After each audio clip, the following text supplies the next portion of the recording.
I started smoking pot when I was about 18. I was 19 when I met my husband. He kind of introduced me to oxycodone. I got in 2 car accidents back to back, and I went to a doctor. You have doctors that are called pain doctors. They go from prescribing nothing to prescribing a very powerful opioid. And it turns into this beast you can't control. A lot of people turn to heroin because it is significantly cheaper. When you find something you like in that drug culture, you kind of stick with it.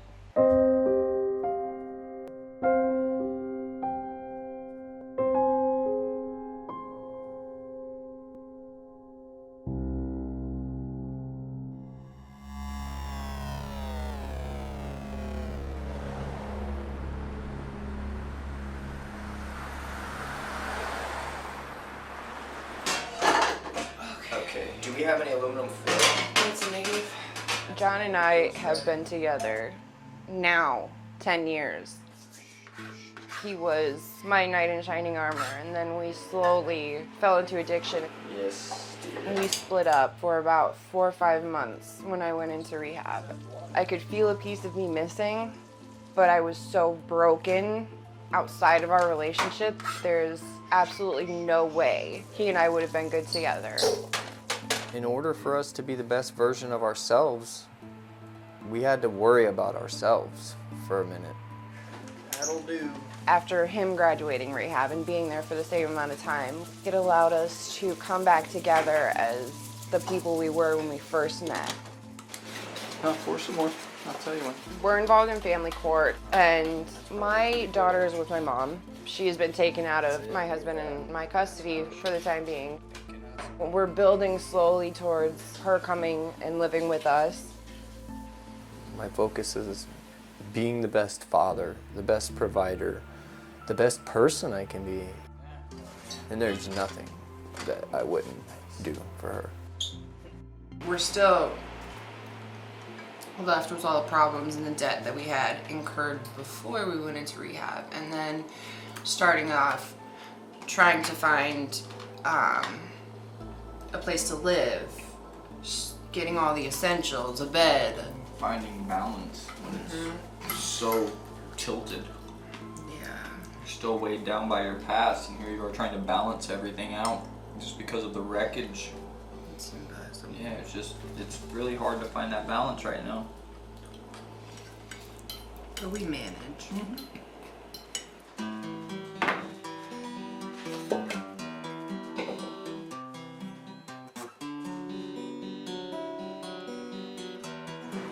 I used to tell him all the time, I'd ask him to tell me a story, just like that. I'd be like, tell me a story. And I'd sit there and I'd listen to him tell me. Jen has made this entire process bearable. She has answered my phone calls whenever I've needed her, whether she's in a meeting herself, if she's with her family, she'll step outside. She has been a constant in this flux. She's kind of helped me stay grounded, and if I needed advice, she's been there. She's an amazing person, that Jen. So how was Christmas? Christmas was difficult, not gonna lie. My mom at the last minute decided that she wasn't comfortable having John and I there because my sister and all of them haven't quite gotten to the point where they want to be around us. You know, just because you guys are healing and your healing process and you're feeling good doesn't mean that they've let go yet. You know, and it's on them. And that's, I think, the hardest part is I'm so eager to get back in touch with my family.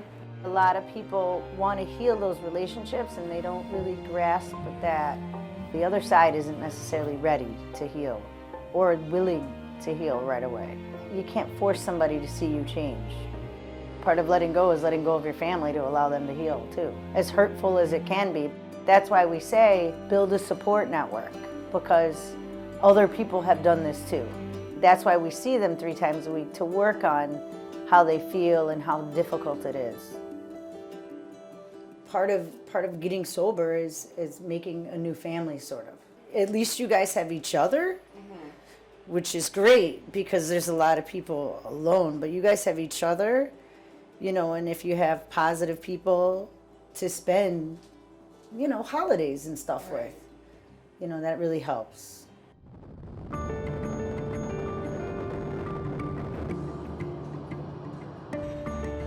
Instead of sending my daughter to foster care or a foster home, my mom offered to take temporary custody of her so I could focus on myself and so John can focus on himself.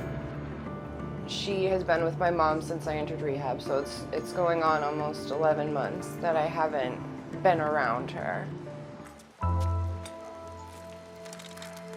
Hey, you want your goldfish, huh? I think my mom is uncomfortable with me having my daughter for a lot of reasons. I haven't been the most present mother.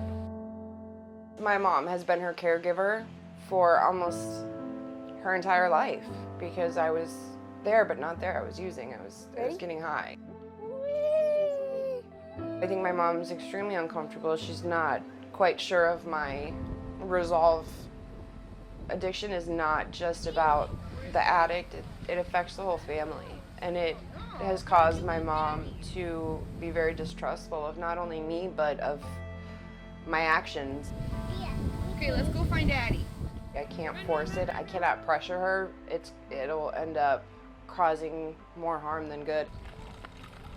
My intentions for this scenario, as far as staying clean, having my daughter, having a relationship with my mom, having John have a relationship with my family, and having that family unit be whole.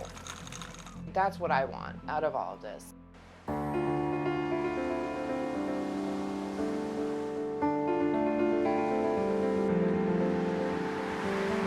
I have court for the shoplifting. The incident. The incident. In rehab, I fell into a group of girls who was stealing from different stores. I ended up taking quite a few articles of clothing from Target, and they got me for shoplifting. I made a really bad decision, and I'm human. I know what's going to happen, but it was just... You're in rehab, so it's like a bunch of, I mean, in rehab, you're all there together, so no decision-making process has been positive so far. Right. To meet people in treatment. It's really common when you stop doing something you're used to doing all the time and you're looking for things to fill the void. Without drugs, you look for some kind of excitement. And Right. Sadly, breaking the law is exciting because you're kind of used to doing that in a sense. You know, it's kind of sad, but it's kind of true at the same time. So, is it uncommon that somebody would go out and do something like that, you know, with 3-4 weeks clean and sober? No, actually it's not. My main concern was how is this going to affect my getting my daughter back? That is paramount. Anything and everything to do with her is paramount in this situation, and I'm terrified. Terrified.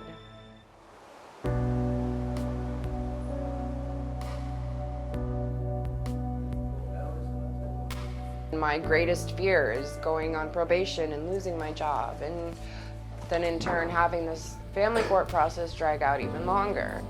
That means more time without my daughter, and that means falling back into a depression. That means a greater chance of relapse, and that's not something I'm willing to allow to happen.